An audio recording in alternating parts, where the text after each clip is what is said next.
우리는 계속해서 세 명의 여인들의 이야기를 살펴보고 있습니다. 예수님의 무덤을 찾아간 세 명의 여인이 있었죠. 막달라 마리아, 야고보의 어머니 마리아, 그리고 살로메. 세 여인이 무덤가를 찾아갔어요. 그냥 무덤에 갔어요. 예수님의 시신에 향품을 바르기 위해서 갔다고도 해요. 그리고 그곳에 도착했을 때 이 여인들은 예수님의 무덤 입구를 막고 있던 커다란 돌문이 굴려져 있는 상황을 마주했어요. 그리고 무덤 안에서 흰 옷을 입은 천사들을 만났어요.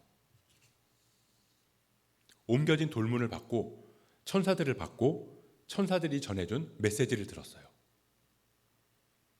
그런데 이 여인들은 아직 부활하신 예수님을 만나지 못했어요. 부활하신 예수님을 제일 처음 만난 여인은 이 세 여인들 중에 막달라 마리아였죠. 오늘 본문 구절을 보면 이렇게 기록되어 있어요. 예수께서 안식 후 첫날 이른 아침에 살아나신 후 전에 7 귀신을 쫓아내어 주신 막달라 마리아에게 먼저 보이시니. 예수님이 부활하신 후에 누구에게 제일 먼저 보이셨다고요? 막달라 마리아요. 부활하신 예수님이 제일 먼저 보이신 사람이 막달라 마리아였다. 지금 우리 입장에서 보면 이상할 게 전혀 없죠. 예수님께서 막달라 마리아에게 먼저 보이시든 베드로에게 먼저 보이시든 전혀 문제될 게 없어요. 그런데 예수님 당시의 시대 상황을 보면 이 기록이 좀 의아하다는 거예요. 당시에는 어린아이와 여인들은 약자로 분류됐어요. 농사를 짓고 목축을 하면서 생활하고 또 전쟁과 노역에 동원되는 것 같이 사회적인 모든 일에는 힘과 노동력이 필요했죠. 그러다 보니까 남자들이 없으면 어린아이와 여자들은 생활하기가 거의 불가능한 구조였어요. 그래서 자연스럽게 사회적으로 여성들이 차별을 받았어요. 사람의 숫자를 셀 때도 전투력이나 노동력을 확인하기 위한 이유로 인구를 조사했기 때문에 남자의 숫자, 남자 중에서도 어린아이와 노인들은 제외한 장정의 숫자만 조사를 했어요. 그러니 어린아이뿐만 아니라 여성의 숫자는 당연히 세지 않았겠죠. 심지어는 법정에서 증언을 할 때도 여성들의 증언이 채택되지 않았어요. 증인이 될 수 없었다는 거죠. 그게 당시 시대의 문화였어요. 시대의 분위기였어요. 사도 바울이 고린도 교회에 보냈던 편지를 보면 예수님께서 부활하신 다음에 예수님을 만난 사람들의 이름을 쭉 이야기하는 내용이 있어요. 장세 지난 바 되었다가 생경대로 사흘 만에 다시 살아나사 게바에게 보이시고, 게바에게 보이셨대요. 먼저. 그리고 12 제자, 그 다음에 500여 형제, 그 다음에 야고보, 그 다음에 모든 사도, 그 다음에 나 바울에게 보이셨다. 바울이 모를 리가 없을 텐데 부활하신 예수님을 처음 만난 사람이 막달라 마리아가 아니라 베드로라고 말해요. 아마 당시에 남자들만 증언할 수 있었고 여성들이 증인으로 세워질 수 없었던 그 사회 분위기 때문에 그러지 않았을까 싶어요. 그러니까 예수님 당시 시대에 여인들의 이야기는 사람들에게 영향력을 줄 수 없었다는 거죠. 당시 분위기가 그랬다고요. 그런 와중에 예수님의 부활을 제일 먼저 목격한 사람이 여인이고, 부활하신 주님을 제일 먼저 만난 사람이 여인들 중에서도 막달라 마리아라는 건 그 자체만으로도 받아들여지기 어려웠다는 거죠. 막달라 마리아가 누군가요? 오늘 본문 9절을 보면 예수께서 안식 후 첫날 이른 아침에 살아나신 후 전에 7 귀신을 쫓아내어 주신 막달라 마리아. 전에 7 귀신을 쫓아내어 주신 막달라 마리아래요. 그러니까 막달라 마리아가 예수님을 처음 만난 건 귀신 들렸을 때라는 거죠. 그것도 귀신이 하나가 아니라 7이나 들렸다는 거예요. 아마도 막달라 마리아는 동네에서 유명했을 거예요. 동네에서 막달라 마리아를 모르는 사람이 없을 정도였겠죠. 그냥 귀신도 아니고 7귀신이 들렸던 여인. 가족도 없고 친구도 없고 주변에 아무도 가까이 할 수 없는 늘 이슈가 되었던 요란했던 여인. 그랬던 여인이 내가 예수님을 만났다. 내가 부활하신 예수님을 봤다. 가뜩이나 여인들의 증언을 믿기 어려워했던 그 당시 사회 분위기 속에서 동네에서 차분하고 정직하고 성실하기로 소문난 여인이 말해도 믿을까 말까 한데 전에 7귀신이 들렸던 여인이 하는 말, 그것도 죽은 사람이 살아났다는 있을 수 없는 일을, 그 일을 말하는 그 여인의 얘기를 누가 들어주겠냐고요. 또 귀신이 들렸나? 라고 생각했을지도 몰라요. 우리도 그랬을 거예요. 만약에 교통사고가 나는 현장을 목격했다고 가정해 볼게요. 교통사고가 났는데 그 현장을 목격한 사람들이 있었어요. 근데 제일 처음 목격한 사람이 그 사실에 대해서 이야기를 하는 거예요. 근데 알고 보니까 그 사람은 전에 정신적인 치료를 받았던 사람이에요. 아니면 그 사람은 전에 알코올 중독에 빠져 있었던 사람이라고 쳐요.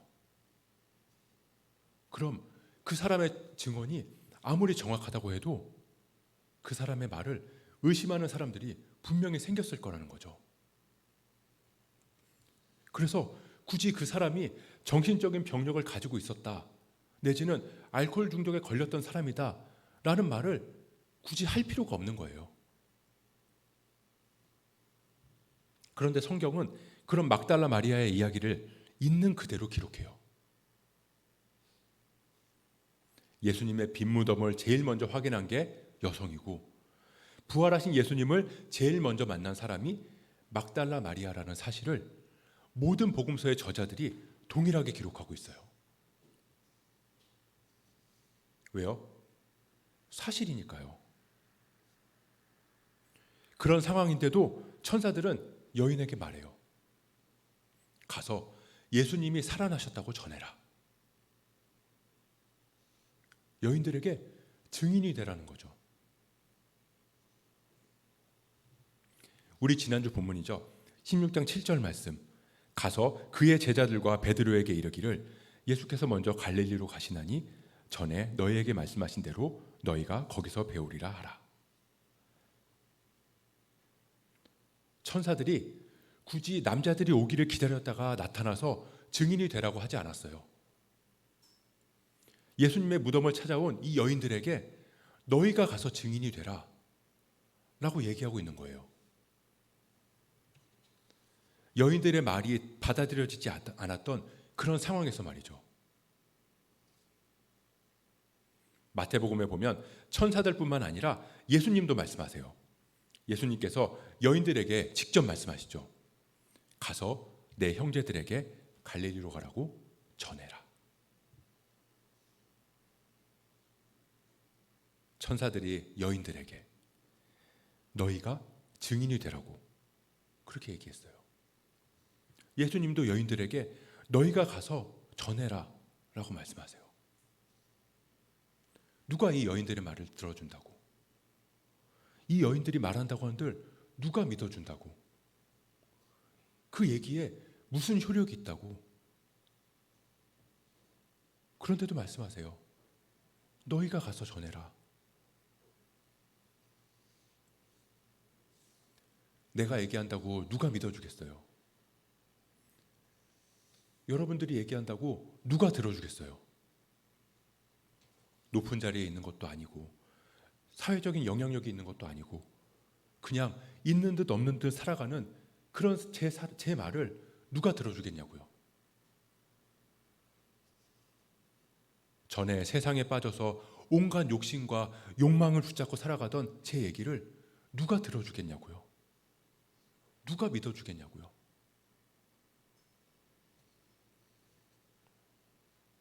그런데도 예수님은 우리에게 말씀하세요.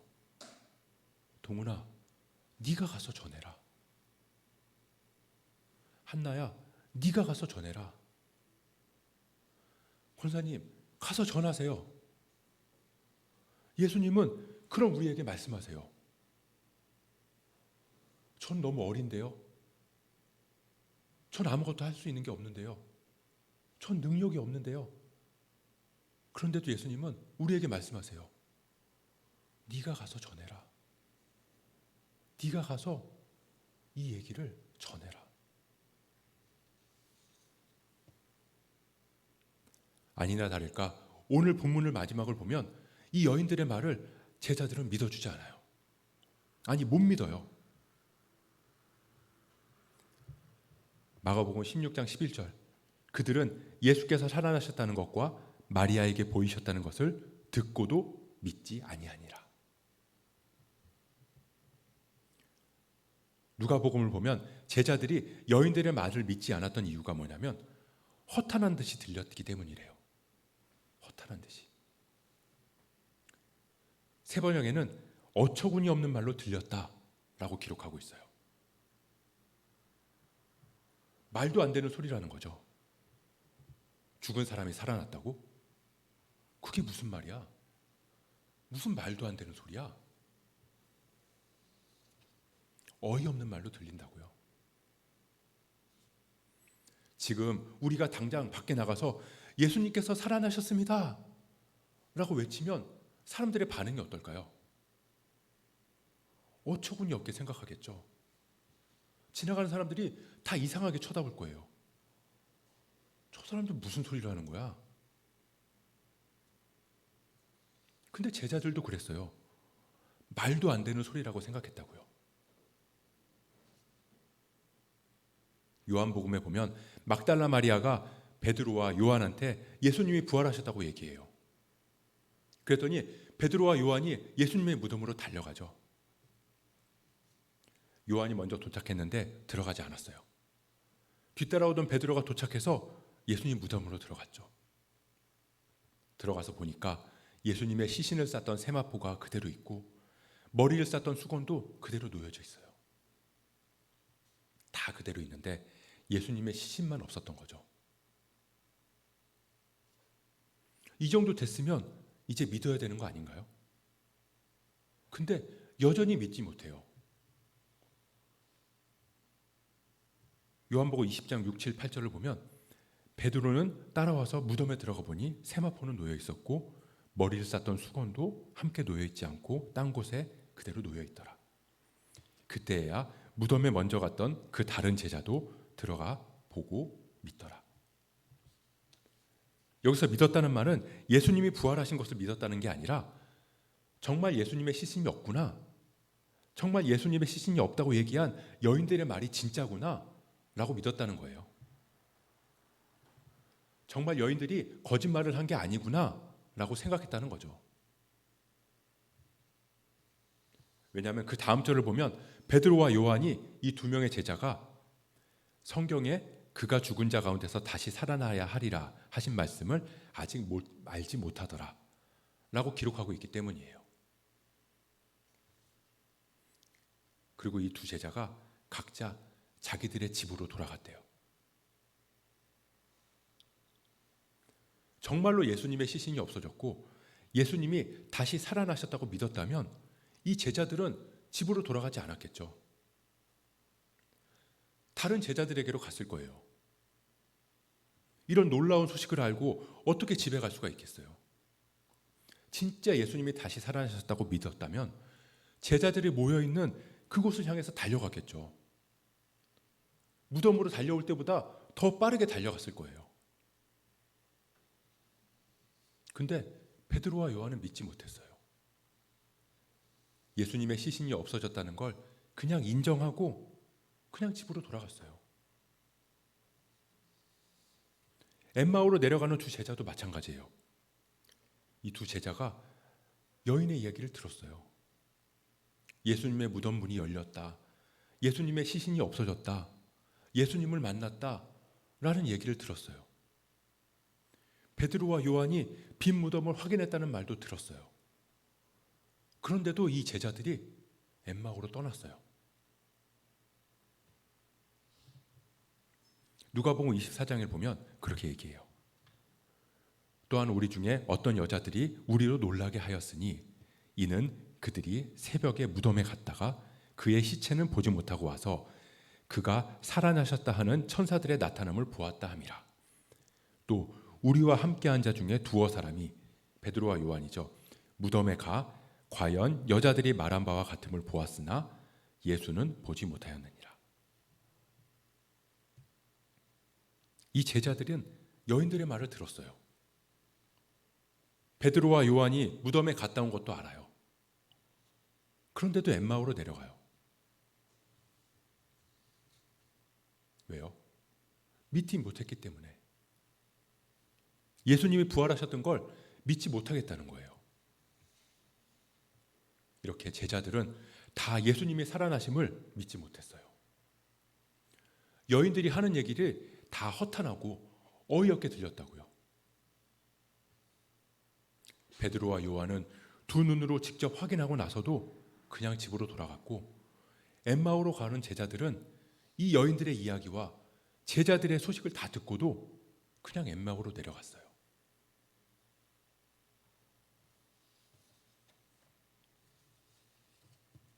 그런데 이렇게 믿지 않았던 제자들이 바뀌기 시작했어요. 엠마오로 가던 제자들은 그날 밤 바로 발길을 돌려서 다시 예루살렘으로 돌아가요. 왜냐하면 부활하신 주님을 만났거든요. 그래서 제자들에게 가서 말해요. 우리가 부활하신 주님을 만났다고. 예수님이 우리에게 말씀을 풀어주셨다고. 그렇게 다시 살아나신 예수님을 전해요.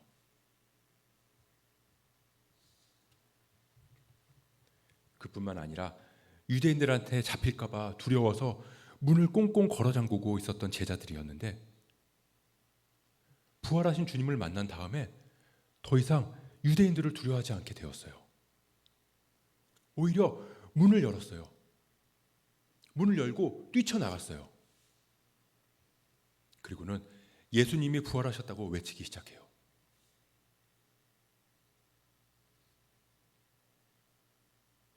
사람들은 지금 어떨까요? 로마 황제의 임봉이 되어 있던 무덤문이 열렸고, 예수님의 시신이 사라졌고, 여기저기서 예수님이 다시 살아나셨다는 말이 들려요. 어떤 여자들은 자신들이 부활하신 예수님을 봤다고 말하기도 하고, 사람들은 아마 이 사건을 두고 웅성웅성했을 거예요. 예수님이 돌아가신 지 얼마 안 됐거든요. 몇 년 전의 일이 아니라 기껏해야 한두 달 전의 일이에요.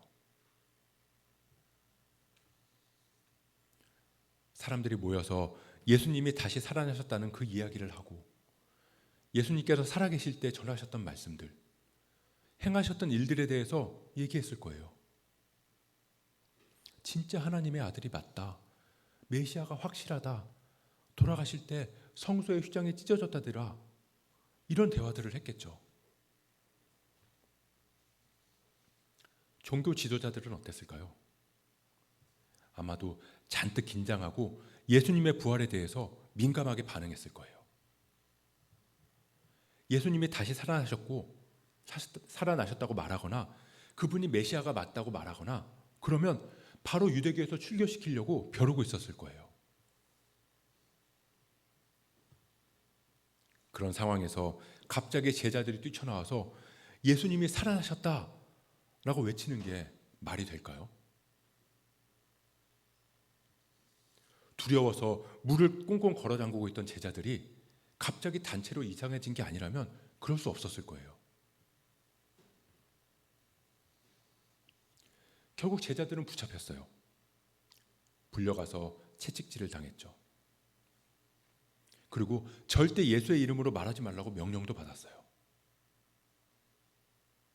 그런 제자들이 공회에서 풀려나오면서 뭐라고 했을까요?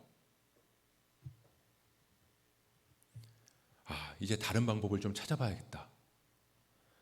이제 좀 조심하면서 몰래 전해야겠다. 이랬을까요?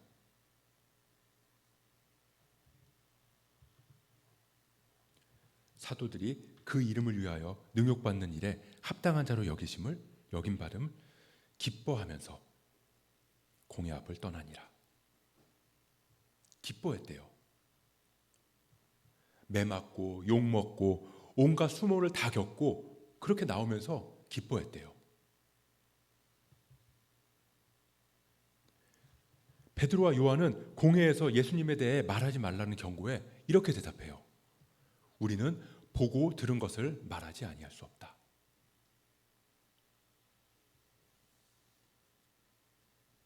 근데 전에는 말 안 했잖아요. 전에는 예수님을 모른다고 그랬잖아요. 전에는 예수님 버리고 다 도망갔잖아요. 전에는 예수님이 하는 말을 어이없게 들었잖아요. 전에는 예수님 무덤 보고 그냥 집으로 돌아갔잖아요. 그런데 제자들이 바뀌었어요. 제자들이 예수님이 다시 살아나셨다고, 부활하셨다고 증거하기 시작해요. 왜요? 사람들의 소문이 아니라 진짜 부활하신 예수님을 말씀을 들었거든요. 다시 살아나신 예수님을 봤거든요. 진짜 증인이 됐거든요. 사람들은 말해요. 제자들이 예수님의 무덤에 돌문을 옮긴 거다. 예수님의 시신을 훔쳐간 게 제자들이다. 정말 그랬다면 하나님이 예수님을 살리셨다고 고백한 베드로의 말도 거짓말이고 우리가 보고 들은 바를 말하지 않을 수 없다라는 이 말도 속이는 말이라면 그래서 그걸 사람들에게 믿기 위해서 마태복음, 마가복음, 누가복음, 요한복음을 썼다면 예수님의 빈 무덤을 처음 발견한 사람이 여인이고 그냥 여인도 아니고 전에 7 귀신 들린 막달라 마리아가 예수님을 처음 만났고 그런 기록들을 굳이 쓸 필요가 있을까요? 그렇게 쓰면 누가 믿어주겠어요? 그런데도 제자들은 그런 내용을 굳이 왜 복음서에 썼을까요?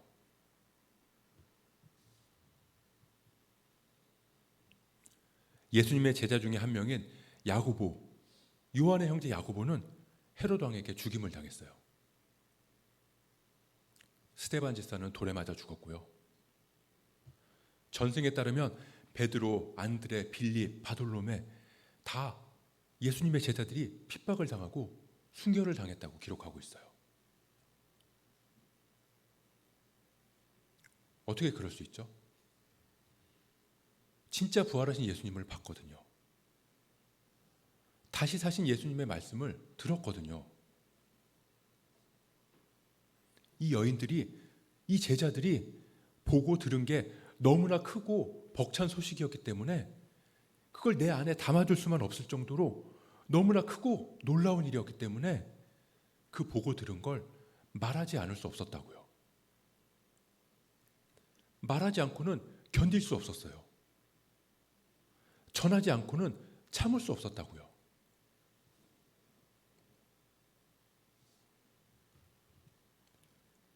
며칠 전에 아내한테 전화가 와가지고 받았어요. 이런저런 얘기를 하다가 갑자기 저한테 신기한 광경을 봤다고 얘기하는 거예요. 무슨 얘기인가 들어보니까 밖에서 경찰차 확성기 소리가 나고 그래서 창문을 열어봤더니 학생들이 전동 킥보드를 타고 가고 있대요. 그리고 뒤에 경찰차가 따라오고요. 그런데 학생들이 전동 킥보드를 버리고 막 뛰어서 도망가더라는 거예요. 그리고 경찰도 경찰차에서 내려서 막 뛰어서 그 뒤쫓아갔대요.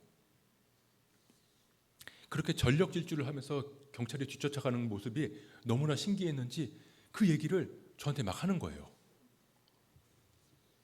아마 학생들이 법적으로 전동 킥보드를 탈 수가 없나 봐요. 그래서 경찰들이 그걸 보고 학생들을 막으려고 했고 근데 학생들이 무서워서 도망가니까 경찰이 쫓아간 것 같아요. 그런 광경을 보고 창문을 통해서 보니까 그게 신기했던 거죠. 그래서 아내가 저한테 막 그런 얘기들을 했어요. 그리고 그날 저녁에 제가 집에 돌아가니까 우리 큰애가 저한테 또 그 얘기를 하는 거예요. 아빠 오늘 무슨 굉장한 일이 있었다고, 밖에서 경찰차 소리가 났다고 막 그런 얘기를 해요. 굉장히 작은 경험이죠. 그냥 해프닝 같은 일이에요. 그런 작은 추격전을 눈앞에서 봤거든요. 그걸 들었거든요. 그러니까 그 작은 일인데도 그 얘기를 말하지 않을 수가 없어요. 내가 보고 들은 광경이 그거를 다른 사람한테 이야기하지 않을 수 없다고요. 남편한테, 아빠한테 얘기해주고 싶었던 거죠. 부활하신 예수님을 만나기 전에 여인들, 그 여인들에게 예수님이 살아나셨다는 소식을 전해들은 제자들은 그 사실을 믿지 못했어요. 직접 보고 듣지 못했거든요. 예수님의 부활이 내 안에 들어오지 못했어요. 그 창문을 통해서 경찰차와 전동 킥보드의 그 추격전 광경을 봤던 아내와 큰아이는, 근데 저는 그거랑 다르게 그 얘기를 직접 보지 못했어요. 전에 들었거든요. 저는 그 얘기를 들었지만 그 얘기를 다른 사람에게 다시 한 적이 없어요. 아니, 이 설교를 준비하면서 갑자기 생각나기 전까지는 제 머릿속에서 그 얘기는 완전히 잊혀져 있었어요.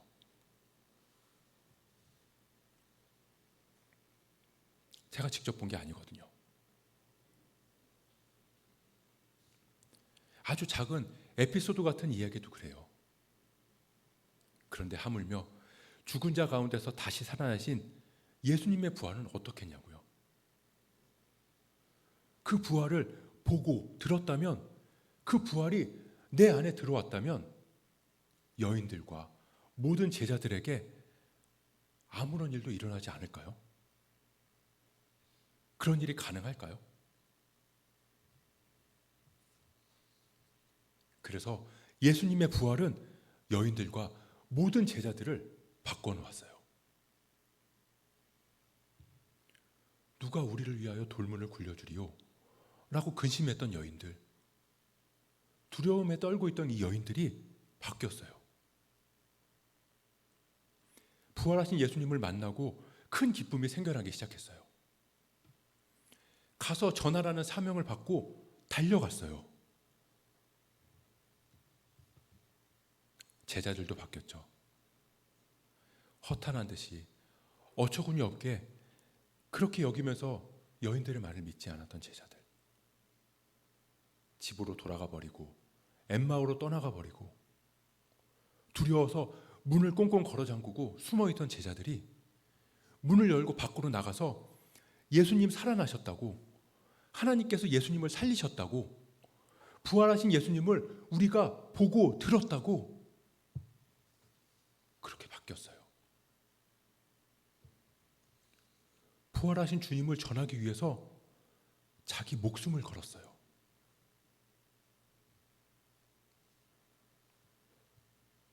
사람들이 내 말을 들어줄까 안 들어줄까? 내가 전에 7 귀신 들렸던 사람인데 내 말을 믿어줄까 안 믿어줄까? 그런 건 중요하지가 않아요. 내 안에 들어온 그 부활의 기쁨, 그 부활의 빛이 너무나 크고 놀라워서 그냥 가만히 앉아 있을 수 없다고요. 내가 예전에 어땠든 간에, 내가 지금 어떤 상황이든 간에 그건 관계없어요. 내가 능력이 있든 없든, 내 지위가 높든 낮든, 내가 돈이 많든 적든, 내가 남자든 여자든, 내가 나이가 많든 적든, 그런 건 중요하지 않다고요.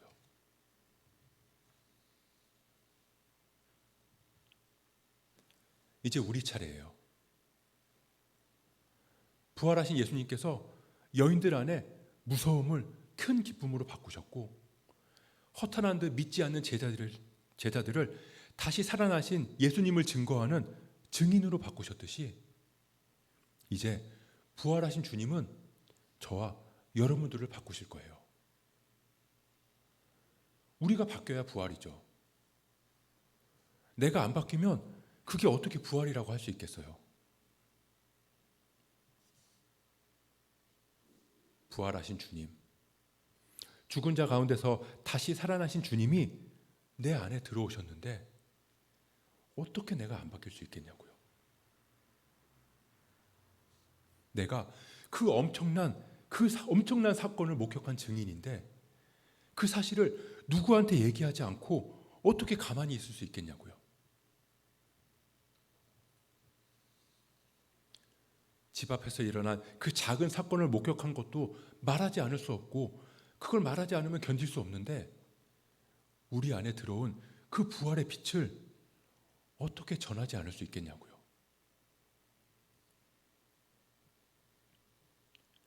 가서 전하라고, 증인이 되라고 주님 말씀하셨잖아요. 근데 그 놀라운 사실, 그 보고 들은 것을 말하지 않으면 그게 어떻게 증인의 삶이라고 말할 수 있겠어요?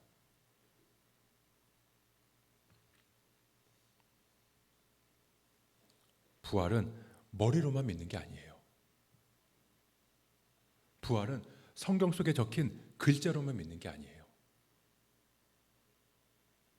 부활은 그저 교리로 정리해서 배우는 게 아니에요.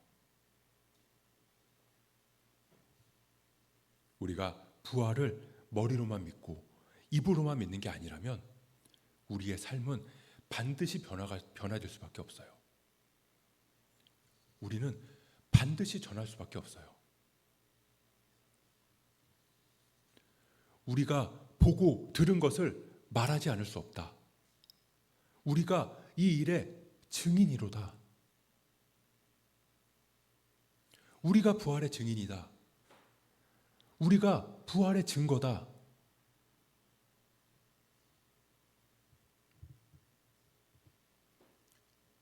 근데 너무 걱정하지 마세요.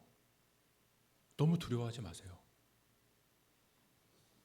여인들이 스스로 바뀌고 싶다고 해서 바뀐 게 아니잖아요.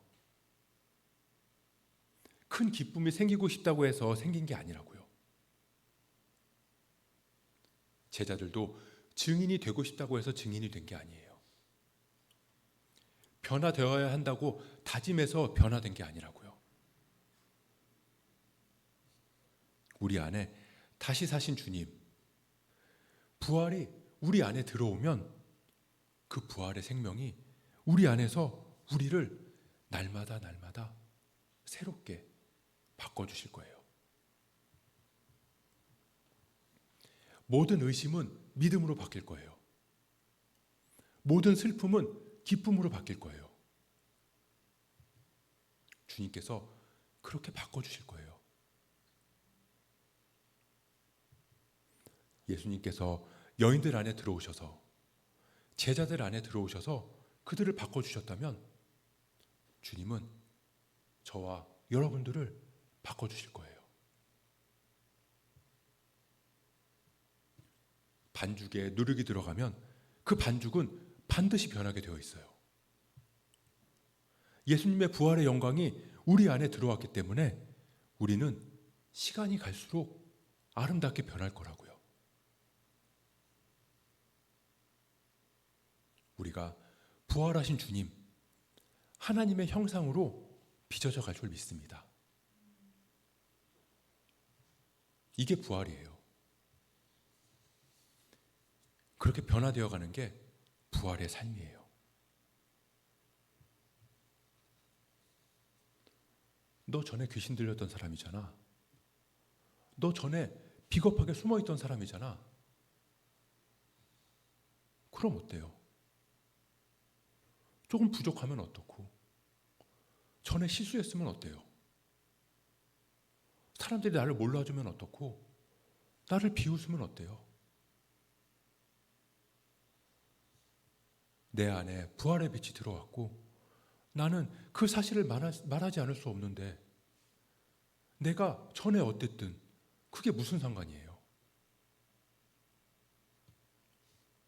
내 안에 들어온 부활의 빛을 마음에 품고 그냥 내 모습 그대로 그렇게 부활을 살아가는 거죠. 그렇게 우리의 입술로 그리고 우리의 삶으로 부활의 기쁨을 전하면서 그렇게 한 걸음 한 걸음 하루하루 살아가다 보면 주님 닮은 형상으로 우리는 빚어져 갈 거고 그 은혜를 우리는 누릴 줄 믿습니다. 그게 증인의 삶, 그게 부활의 삶이에요.